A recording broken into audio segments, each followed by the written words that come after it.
여러분 기도해 주시고 또 사역자들도 또 허락하신 리더십들도 자리를 잘 지켜주셔서 또 저는 또 쉼의 시간과 또 도전의 시간들을 잘 갖고 돌아왔습니다. 이번에 휴가를 다녀오면서 우리 공동체에서 함께 하다가 또 하나님의 인도하심이 있어서 캘거리로 이주한 우리 최미듬 집사님, 김마리아 집사님 가정을 만나게 되었습니다. 만나자마자 하는 얘기는 우리 온 공동체 가운데 함께 했던 시간이 참 감사하고 또 소중했다라는 기억을 새기면서 말씀을 나누셨습니다. 사실 어떻게 늘 이 공동체 안에서 지내면서 좋기만 할 수 있었겠습니까? 그죠? 어렵고 힘든 부분이 분명히 있었죠. 두 어린 아이들 데리고 우리가 온 가족의 예배를 대부분 드리기 때문에 일어났다 앉았다 반복하고 또 정원지기를 하시던 그런 모습이 아직도 저에게 눈에 선합니다. 그럼에도 멀리 이사간 후에 시간을 돌아보면서 또 몸된 교회를 소속할 교회를 찾다 보니 공동체가 얼마나 소중하고 소그룹이 얼마나 중요한지를 새삼스럽게 깨닫게 되었다라는 귀중한 나눔을 주셨습니다. 새롭게 부르신 땅에서 선한 영향을 끼치는 주님의 몸된 가정이 되리라고 믿습니다. 여러분 떨어져 있지만 그렇게 많이 멀지 않거든요. 내려가시면 한 번씩 만나셔도 좋을 것 같습니다. 늘 그렇듯이 우리가 지나고 보면 이렇게 참 소중한 공동체다. 이것이 꼭 우리 교회 공동체뿐만이 아니겠죠. 우리의 가정이 될 수도 있겠고 우리가 몸담고 있었던 직장, 사업의 터전, 또 어떤 자리도 그럴 수 있을 거라고 생각합니다. 하지만 현실의 삶을 생각해 보면, 현실에 마주하다 보면 더불어 사는 그 시간들이 그냥 마냥 좋지만은 않습니다. 감사하고 좋은 것보다는 늘 우리 가운데 기억되는 것은 힘들고 어려운 시간들이 더 기억에 남고 더 집중하게 될 때가 많습니다. 그렇잖아요. 가족이 함께 있을 때도 부모님 같이 계실 때는 감사한지 모르고 지내다가 부모님이 아주 먼 곳으로 떠나가시면 그 아쉬움을 이루 말할 수 없는 것이 우리가 경험하는 것과 같습니다. 여러분, 우리 교회 안에서도 힘들고 어려운 일들이 있어요. 그죠? 그런 일이 있어요? 라고 하실 분들이 계실지 모르겠는데 그저 그냥 감사하기만 하신 분들도 계시겠지만 여러분, 원래 모든 관계는 결코 쉽지 않습니다. 레나드 스윗이라는 미래학자이면서 교수이신 분이 그분의 책에서 이런 글을 썼습니다. 진정한 공동체는 곰인형보다는 고슴도치에 가깝다. True community is more like porcupine than a teddy bear라고 이렇게 얘기를 했습니다. 여러분, 무슨 얘기입니까? 테디베어, 우리가 늘 부드럽고 안고 자고 베고 자고 그러기 쉬운 것이죠. 그죠? 둥글둥글하고 부드럽고 그런 공동체가 테디베어라고 비유를 하는 것 같습니다. 겉으로 보기에는 평화롭고 아무런 문제가 없어 보이지만 거기에는 깊은 친밀감, 진솔한 관계를 형성하기는 어렵다는 것을 우리 가운데 돌아보게 합니다. 하지만 고슴도치는 어떻습니까? 가까이 하면 가까이 하려고 할수록 가시에 찔려가지고 상처가 나게 되는 것이죠. 적당한 거리를 유지해야 상처를 주지 않을 수 있는 그런 공동체를 표현하고 있는 것 같습니다. 서로에게 위험할 수 있는 것을 대표적으로 보여준 것이 아닌가. 여러분, 우리가 관계라는 것이 필연적으로 우리가 함께 지내다 보면 갈등이 생길 수밖에 없고 상처가 생길 수밖에 없죠. 그죠? 그럼에도 불구하고 그 가운데 서로 모난 부분들을 서로 감싸주고 존중하고 함께 살아가는 노력이 필요하다는 것을 얘기하는 것 같습니다. 진정한 관계는 우리가 좋은 모습만 보여주고 그냥 아무런 문제가 없는 것처럼 살아가는 것이 아니라 우리의 약점과 우리의 단점을 드러내더라도 그 가운데 서로를 안아주고 품어주고 상처를 입을지라도 그 관계 안에서 성장하고 자라가는 것이 진정한 관계겠죠. 서로 관계를 기반으로 하는 진정한 공동체라고 한다면 여러분, 우리 교회 공동체가 그저 사회에서 만나는 어떤 취미 활동하는 그 공동체가 좀이라도 뭔가를 다를 수 있어야 된다면 그냥 겉도는 이야기가 아니라 우리의 삶의 진솔한 고민과 이 외로움과 어려운 마음들을 나눌 때 그것이 비아냥거리가 되거나 어떤 가십거리가 되지 않고 정말 그 문제를 나의 문제로 여기고 주님의 마음으로 품는 것이 정말 우리가 가족됨을 회복해 나가는 귀한 시간들이 되지 않을까라는 생각을 하게 되는 것이죠. 개인마다 뭐 그냥 보셔도 생김새가 너무나 다르고 자라온 환경도 너무 다르고 생각하는 습관과 가치관과 서로의 우선순위도 다르고 기대도 다 다르습니다. 그렇기 때문에 이 안에서 늘 평안할 수 있다, 평화할 수 있다, 참 어려운 일이죠. 갈등과 혼란이 있을 수밖에 없는 것입니다. 그 모든 관계는 늘 실망이 있기 마련이죠. 저 사람 저런 줄 몰랐는데 좀 지내보니까 저런 사람이 아니었네. 실망하기 때문에 얘기하는 거죠.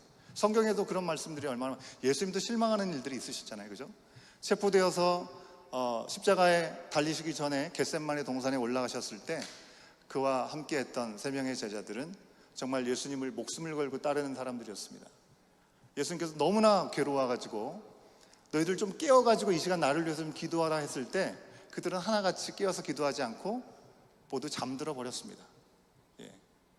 예수님께서 얼마나 실망스럽고 마음이 안타까우셨을까요?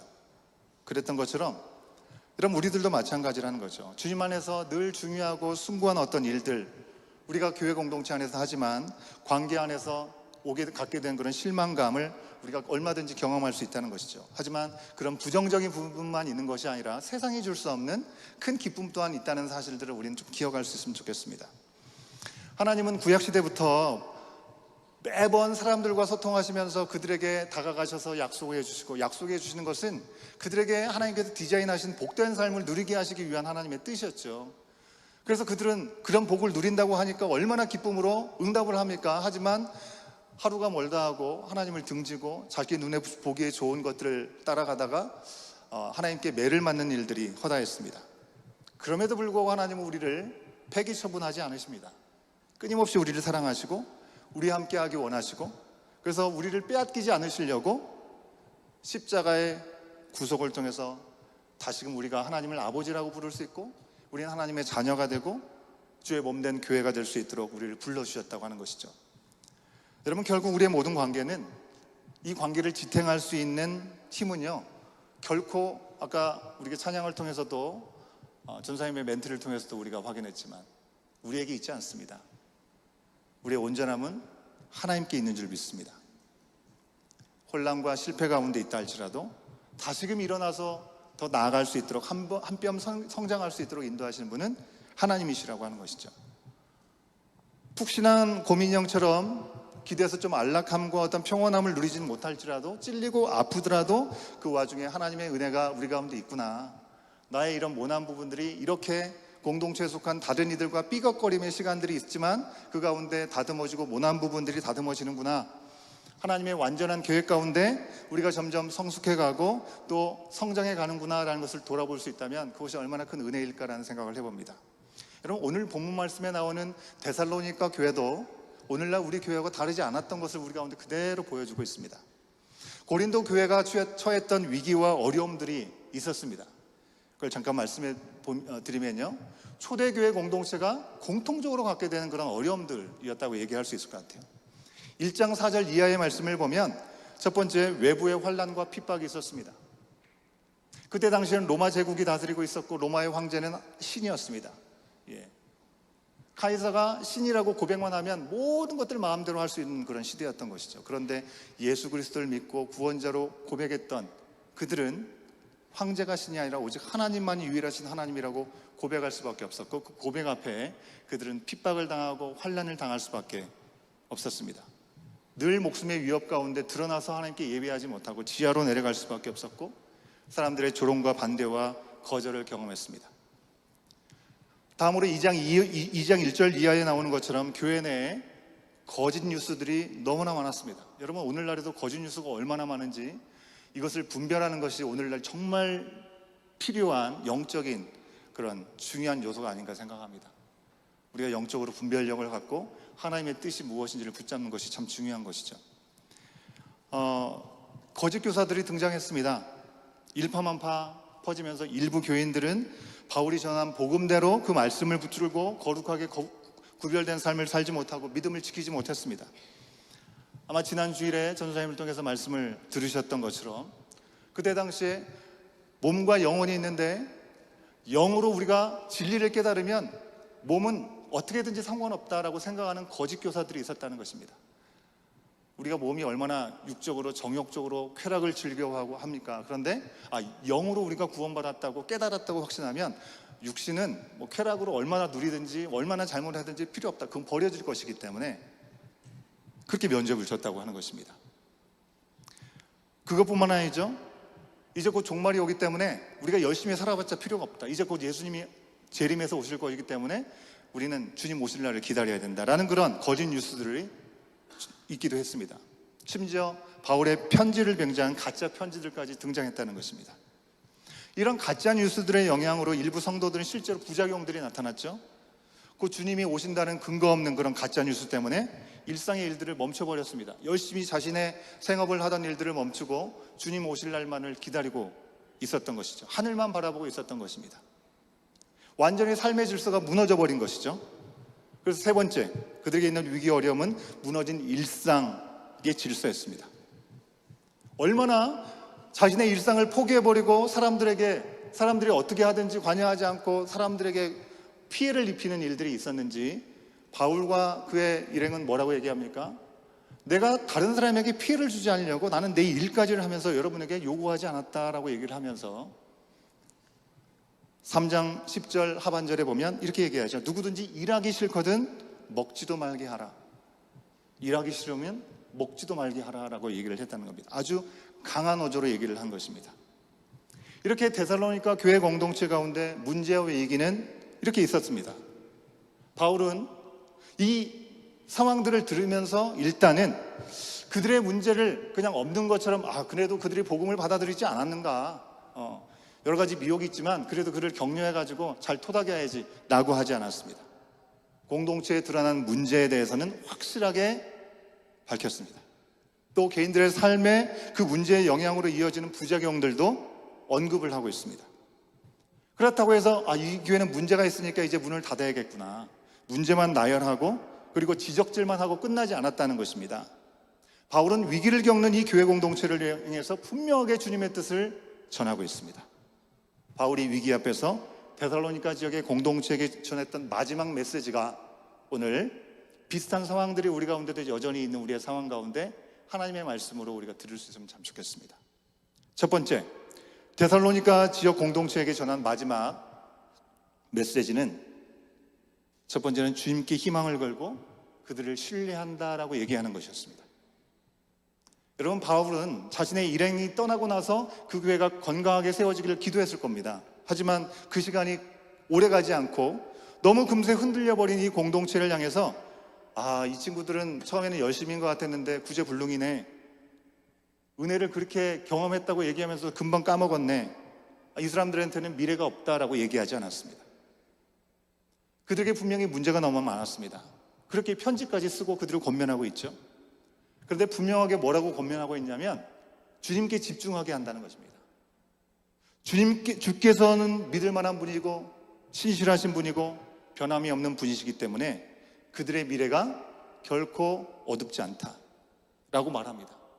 그들을 보면 소망이 없죠. 하지만 그들과 함께 하시고 그들을 놓지 아니하시는 신실하신 하나님을 보기 때문에 소망이 있다라고 얘기를 하고 있습니다.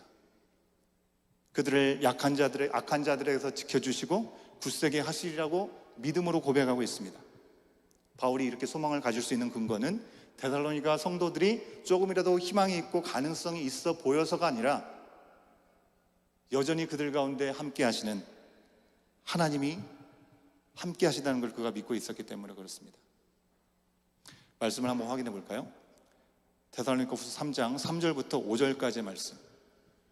바울 사도가 뭐에 초점을 맞추고 있는지 주어를 잘 보시기 바랍니다. 같이 한번 읽어보겠습니다. 3절부터 시작.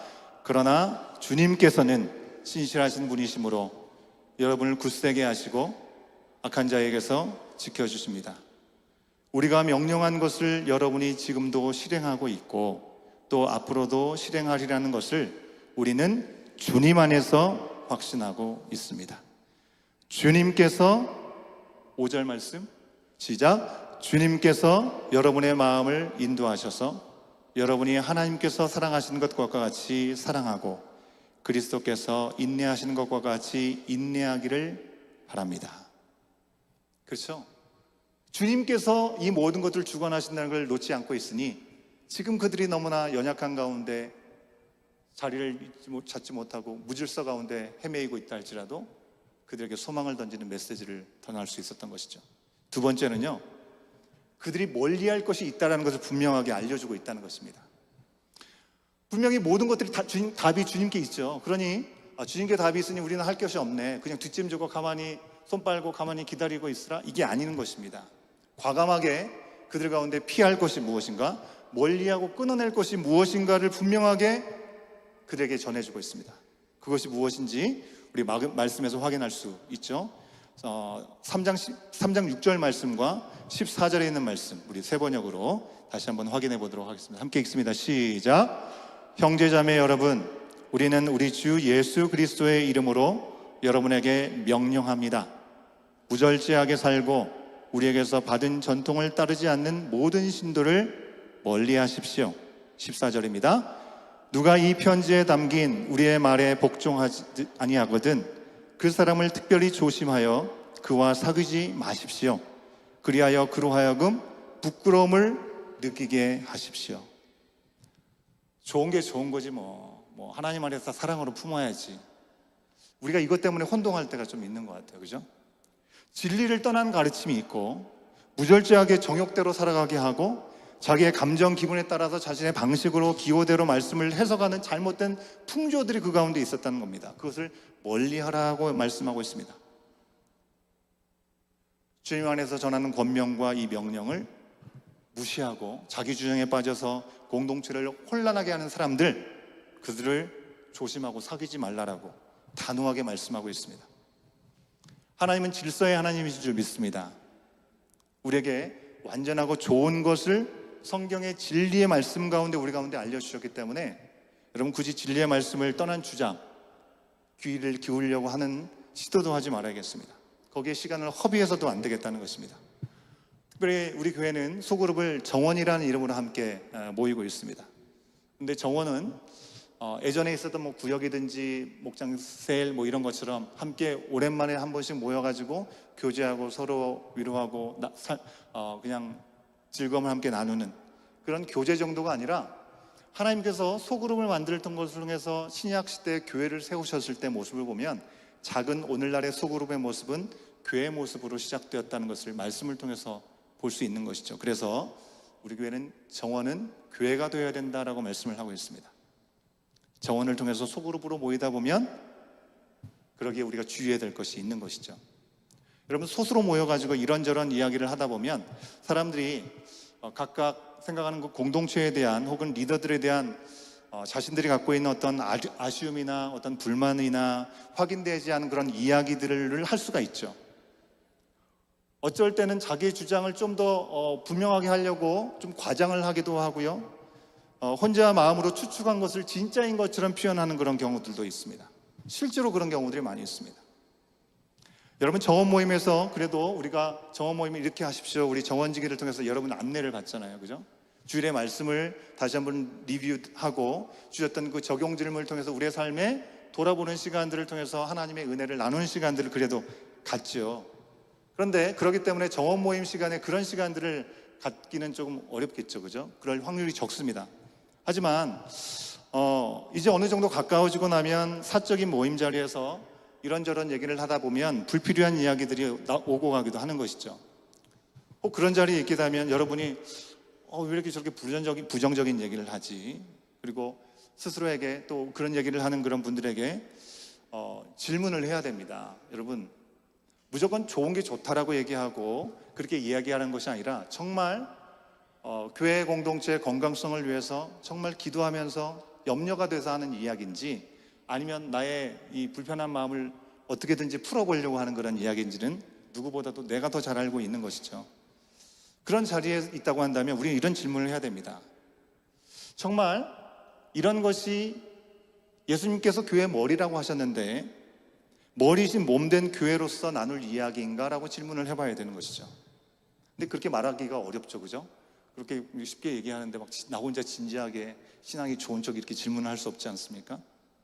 그래서 좀 더 쉬운 표현으로 여러분에게 알려드릴게요. 한번 따라해 볼까요? 한번 따라하겠습니다. 죄송하지만, 목소리가 죽어가고 있습니다. 죄송하지만 저에게는 그런 이야기 하지 마세요. 그렇게 얘기하시기 바랍니다. 여러분, 주님이 명하시고 기뻐하시는 말이 아닌 이야기가 오고 가는 그 순간에요, 우리는 그렇게 생각할 수 있어요. 아우, 뭐 저 사람하고 내가 관계가 나빠질 이유는 없잖아. 그냥 그 얘기 듣고 나는 한 귀로 흘려보내고 그냥 내 자신만 그 믿음을 잘 지키고 나만 잘 세워 있으면 되지. 그런 마음을 가질 때가 있습니다. 근데 여러분, 말이 참 무섭습니다. 여러분, 하나님의 말씀으로 세상을 창조하셨잖아요. 말에는 운동력이 있고 생명력이 있습니다. 아무리 하찮은 말이라 하더라도 부정적인 이야기와 하나님께서 기뻐하시는 이야기가 돌 때 사탄은 그것을 가지고 사용하고 장난치기 시작한다고 하는 것입니다. 어느새 우리의 마음과 생각을 지배해버리고 하나님 대신 우리 자신을 다스리게 만드는 자리로 내어놓게 한다는 겁니다. 여러분의 정원 안에서 여러분은 순간적으로, 어떤 때는 감정적으로 무절제하게 하는 그런 말들과 행동들이, 내가 그런 얘기를 했어? 나는 기억도 하지 못하는데, 지나가면서 하는 얘기들이 있을 수 있겠으나, 누군가, 특히 여러분의 영혼을 위해서 기도하고 더 사랑의 수고를 하는 정원지기들의 마음에는 어쩌면 낙심케 할 수 있는 그런 일들이 될 수도 있다는 것입니다.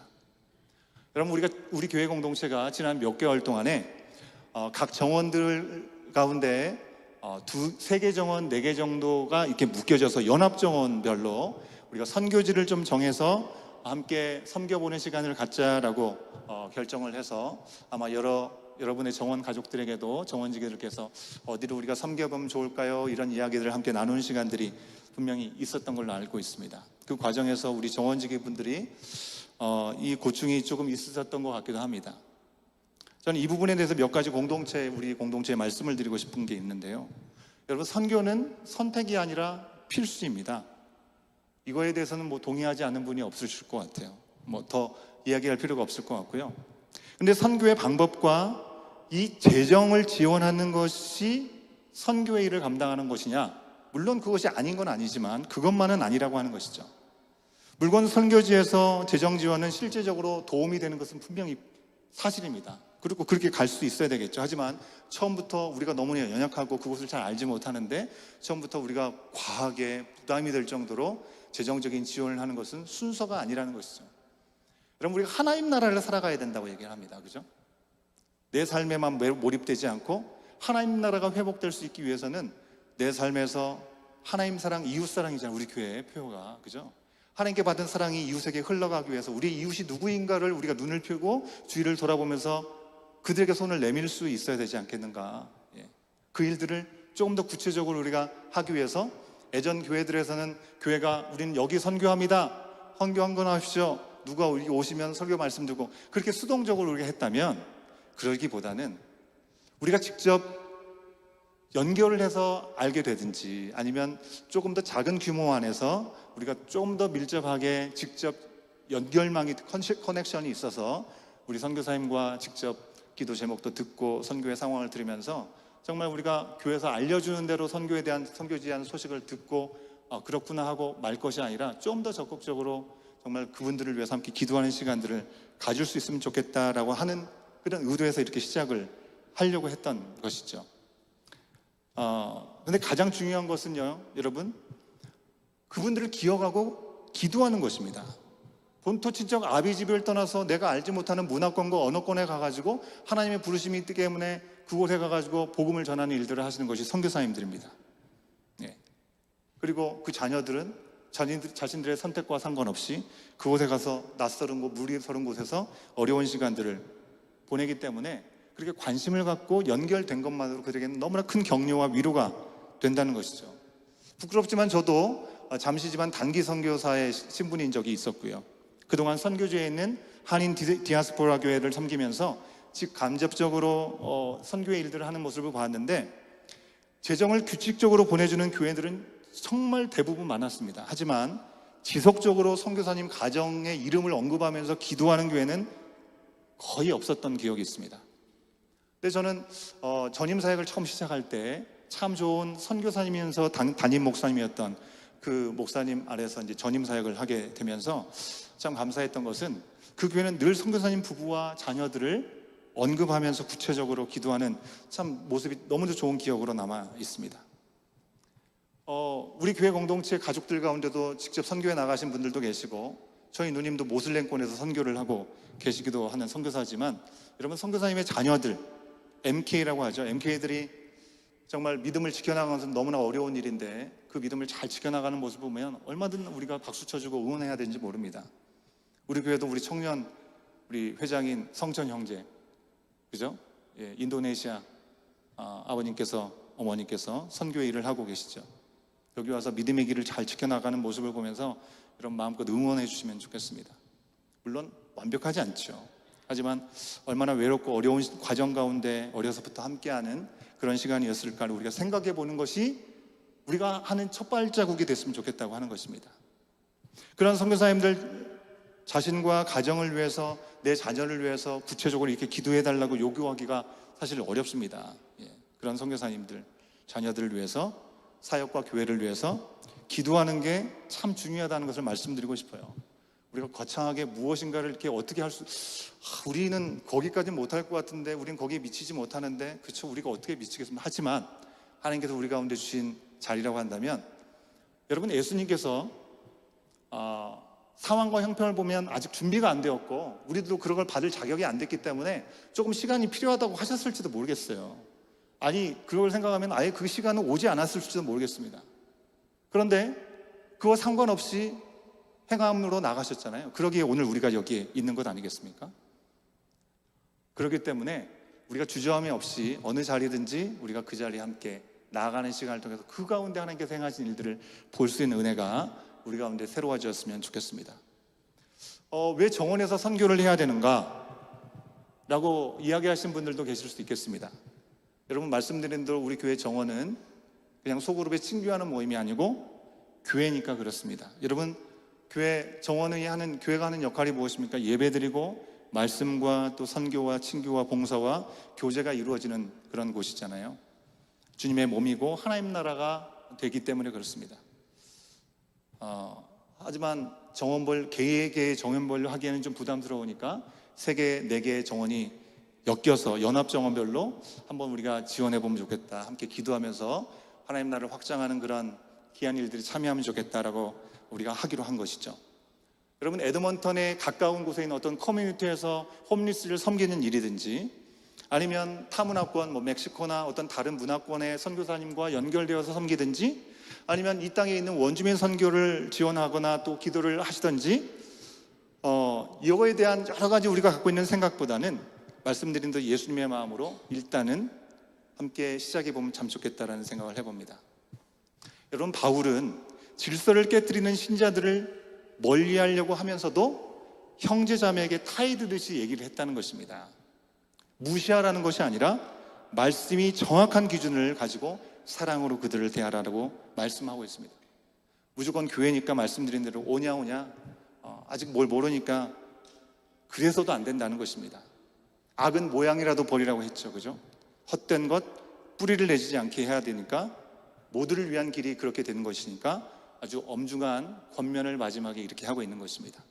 하지 말아야 될 것을 분명히 알려준 것이죠. 3번째로 마지막으로 전하는 것은요, 선한 일을 하다가 낙심하지 말라고 얘기를 합니다. 고린도후서 3장 13절에 있는 말씀 같이 확인하겠습니다. 시작. 선한 일을 하다가 낙심하지 마십시오. 여러분 이것은 앞서 말한 규모 없이 행동하는 사람들과 반대로 자기의 삶의 자리에서 열심을 다해서 하는 사람들의 모습을, 그 모습을 계속 이어가라고 얘기를 하는 것입니다. 나는 열심히 내게 주어진 일들을 교회 공동체에 소속해서 그 사역의 일을 열심히 감당하고 힘을 다해서 하고 있는데, 옆에 있는 어떤 신자는 주님이 오신다고 이제 더 이상 그 일도 하지 않고 그 사역도 하지 않고 뭔가 신비로운 체험만 하려고 기다리고 있고, 이런 모습을 보면 나만 이렇게 해서 이게 뭐 하는 거야 지금? 이게 맞는 거야? 라고 생각하기가 쉽다는 것이죠. 그러다 보면 낙심하게 되는 것입니다. 여러분 낙심하다란 말의 원래 뜻은 완전히 녹초가 된다라는 그런 의미를 갖고 있습니다. 완전히 녹초가 된다. 삶의 회의를, 내가 왜 그걸 해야 되는지 모르는 거죠. 삶의 회의를 느끼고 의욕과 용기를 잃어서 번아웃돼서 포기해버리는 그런 상황을 낙심하다라고 표현하고 있습니다. 여러분들도 사시면서 특별히 공동체를 위해서 섬기다가 뭔가 일이 어그러질 때, 혹은 내가 최선을 다했는데도 뭔가 그것에 대해서 누리고 즐기는 사람은 전혀 다른 사람들이 하는 것 같고 나는 애만 쓴 것 같다. 그럴 때 마음이 낙심이 될 수 있습니다. 그러나 사랑하는 여러분, 우리의 가정 안에서 또 일터에서 혹은 우리 정원 모임을 통해서 또 우리 온교회 공동체 안에서 여러분께서 여러분을 부르신 부르심의 자리에 순종해서 최선을 다했는데도 내가 전혀 기대한, 우리 공동체가 기대한 것과 다른, 그래서 참 안타깝다라는 생각이 찾아오고 또 인정받지 못하고 혹은 비교를 당한다든지 또 최악의 경우 오히려 욕을 먹는 그런 상황이 우리 가운데 온다 할지라도 낙심하지 말라는 것이 오늘 바울 사도를 통한 하나님의 권면의 말씀입니다. 찬송가 가사에 그렇게 있잖아요. 내 마음이 낙심되고 눈물 흘릴 때 주님께서 이미 내 곁에 계신다는 사실을 기억할 수 있으면 좋겠습니다. 여러분, 우리가 연약하기 때문에 눈에 보이지 않으면 위로가 되지 않고 뭔가 보이고 뭔가 잡혀지고 그래야지 뭔가 힘이 나고 그러기도 합니다. 하지만 여러분의 정원 가족들을 허락하시는 것은 함께 기도하고 함께 위로하고 또 보듬고 격려해 주실 수 있는 지체들을 허락하신 자리라고 하는 것이죠. 우리 교회 다음 세대의 공동체 안에서도 우리 유스들도, 유초등부도, 우리 유치부도, 우리 자녀들도 교회 부서 안에서 다음 없이 우리를 향해서 섬겨주시고 사랑하시는 우리 스태프들, 우리 선생님들, 서로 사랑을 나누고 또 우리를 흔드는 이 세상에서 함께 언제나 회복되고 다시 일어설 수 있는 우리 온교회 공동체가 될 수 있기를 간절히 소원합니다. 세상에서 이기고 넘을 산이 너무나 많은데 여러분, 교회에서까지 서로 욕하고 용기를 깎아내리면서 주저하는 그런 일들은 있어서는 안 되겠죠. 그럼 제가 휴가 갔다 와서 우리 교회에 무슨 일이 있나? 그런 게 아닙니다. 여러분, 오늘 말씀을 통해서 우리 가운데 중심과 핵심을 놓치지 말라는 말씀을 주시기 때문에 이와 같은 말씀을 드립니다. 제가 칼럼에도 보신 분들 아시겠지만 이번 여행 내용을 조금 적었습니다. 이번 여정 중에 유네스코 세계문화유산으로 지정된 헤드 스매시드 인 버팔로 점핑, 제가 잘 안 보여가지고 이 박물 절벽을 그리고 박물관을 전도사님 소개해 주셔가지고 잠깐 방문하고 왔습니다. 박물관이 너무 잘 돼 있더라고요. 가보신 분들 계실지 모르겠지만 원래 이 땅에 살고 있던 원주민들이 이 버팔로로부터 고기도 얻고 그리고 생필품도 얻고 심지어는 부유물, 똥이죠, 그죠? 똥을 가지고 원료까지 사용하는 그런 것으로 이제 사용했기 때문에 버팔로는 그냥 기분에 따라서 사냥하는 대상이 아니라 그들에게는 너무나 생존을 위해서 필요한 것이었습니다. 근데 이 사냥에는 사람들에게 각각의 역할들이 있었습니다. 먼저 사냥을 위해서 기도하는 사람들이 있었고요. 늑대나 코요테를 잡고 나서 가죽을 벗겨가지고 그 가죽에 탈을 쓰고 늑대인 것처럼 코요테인 것처럼 버팔로를 이렇게 몰아가는 그런 사람들이 있었습니다. 유인하는 사람들이 있었던 것이죠. 그 양 옆에는 길을 만들어 놔가지고 여러 동물 가죽으로 자극해서 소리를 치면서 다른 데로 가지 않고 한쪽으로 몰아가는 사람들이, 유인하는 사람들이 있었습니다. 그렇게 절벽이 있는지도 모르고 한 무리가 달려가다가 절벽 아래로 그냥 떨어져도 다 죽는 거예요. 그렇게 떨어져 죽게 되면 밑에 기다리고 있던 한 무리의 사람들은 확인 사살을 하고 그것을 이제 가져갑니다. 수습을 하는 사람들이 있었습니다. 그에 필요한 용도에 따라서 손질하는 사람들도 있었고요. 근데 여러분, 다양하게 역할을 하는 사람들이 있었는데 만약 목숨을 걸고 늑대 행세를 하면서 유인하에 달려가던 사람이 내가 목숨을 걸고 그들을 유인해가지고 고기를 잡도록 이렇게 했는데 그 고기를 앉아서 삼기나 하는 사람들, 그게 말이 돼? 라고 문제를 건다면 어떻게 그 공동체가 온전히 유지가 될 수 있을까요? 그럼 주님 안에서 우리의 부르심은 각각 다 다릅니다. 여러분들의 소중한 정원을 섬기시는 정원직이 또 사역자들처럼 저도 그러기를 또 도전을 받지만 목숨을 내놓고 시간을 헌신하고 재정을 헌신하고 집까지 오픈해서 일하시는 우리 교회 리더십들 포함한 지체들이 있습니다. 모두가 그래야 되는 건 아니겠죠. 그럴 수 있으면 좋겠지만 그럴 수 없습니다. 어떤 이들은 그저 그 모임에 잘 참여만 해줘도 기쁨인 사람들도 분명히 있습니다. 그러다가 보고 배우면서 성장해서 헌신의 자리에 나가게 되겠죠. 함께 부르심대로 지체가 되어서 지어져가는 그 과정 가운데 기대대로 모든 것들이 스무스하게 잘 되면 너무나 신나지만 그 기대와 너무 다르게 일들이 반대로 진행될 때도 있습니다. 그럴 때도 낙심하지 말라고 주님은 오늘 우리 가운데 말씀하십니다. 낙심하지 말라는 것은 바울을 통해서 오늘 우리 가운데 주시는 하나님의 명령이고, 낙심할 필요 없이 지키고 도우시는 분이 우리 가운데 계시다라는 하나님의 약속이라는 것입니다. 여러분, 일이 어그러지고 기대대로 되지 않아도 하나님은 여전히 우리 가운데 일하신 줄 믿습니다. 시작하신 선한 일을 주의 날까지 이루실 줄로 믿습니다. 아멘. 그것을 믿는 믿음 가운데 우리는 오늘도 새로운 호흡을 허락받고 또 한 주간을 시작하기 전에 주님의 말씀으로 채워지기를 원하는 것이죠. 우리 찬양팀은 나오시면 좋겠습니다. 여러분, 여러분에게 부르신 자리가 어떤 자리입니까? 가정 안에서든지 직장, 학교, 또 사업의 터전이든지 어느 자리에서든지 나에게 주신 그 역할과 직분대로 감사하고 영광스럽게 섬기면서 주님의 살아계심을 보고 주님께서 하실 일들을 기대하는 이 시간이 됐으면 좋겠습니다. 주님이 지금도 일하고 계시지, 여전히 깜깜한 것 같고 별 소망이 없는 것 같은 상황일지라도 주님은 지금도 일하고 계시지. 그러기에 우리는 다시 몸을 일으켜서 낙심의 자리에서 일어나서 우리의 몸과 마음을 일으켜주시는 주님을 바라보고 그분의 손을 잡고 나아갈 수 있어야 될 줄로 믿습니다.